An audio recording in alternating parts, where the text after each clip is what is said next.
Tada! Dumating na yung Shiba, tuna and salmon flavor. Ashi, wait.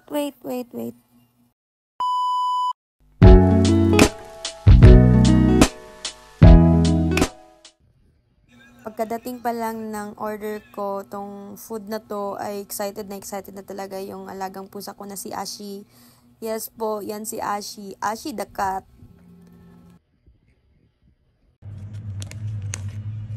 Kaya hindi na ako nagpatumpik-tumpik pa at binuksan ko na yung Shiba. Ang flavor nito ay tuna and salmon. Pasensya pala si mga manok maingay. So, ayan na siya guys. Prepare ko na siya para pakainin yung mga alagang pusa ko. Actually, yung excited lang dito parang yung isang cat ko lang na si Ashi. Kaya tingnan natin if magugustuhan niya. Hinahaluan ko pala ng kunting dry food guys para mas lalong masarapan sila. Kaya ayan, nakaamoy yung isang cat ko. Parang nagustuhan din niya yung Shiba. Kaya ayan, silang dalawa na ang kumakain. If nanood pa kayo nito at nandito pa kayo guys, don't forget to subscribe my channel para sa more videos na i-share ko sa inyo.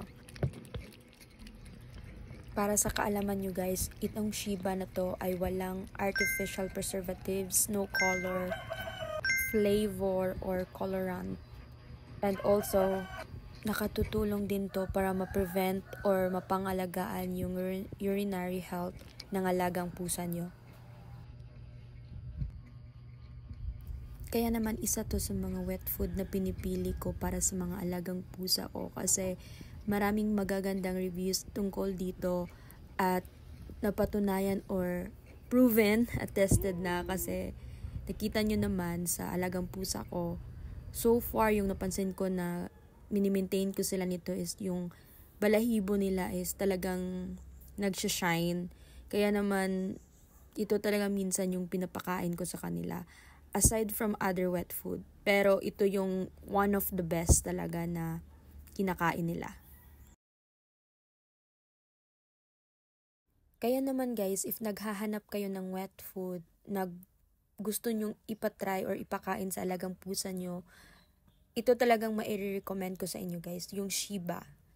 Alam nyo kung minsan mas maganda if lagyan nyo ito ng konting dry food. Kasi mas sa tingin ko lang or sa napapansin ko sa alagang pusa ko, mas lalo kasi silang gumaganang kumakain ito. As in, madami. As in, gumagana. Yan yung napansin ko. Kaya, minsan, nilalagyan ko siya ng dry food. Pero more on wet food talaga. Yung, minimix ko lang konti. Yan. So, yun, if gusto nyong itry tong Shiba, nasa description ko lang din yung link para sa shop kung saan kayo mag-order. And also, kung gusto din nyo naman na agad-agad nasa sayo na yung product, pwede din kayong mag-order sa mga pet shop kasi yung Shiba is available lang siya sa mga pet shop store or di naman sa mga grocery store yung sa pet section.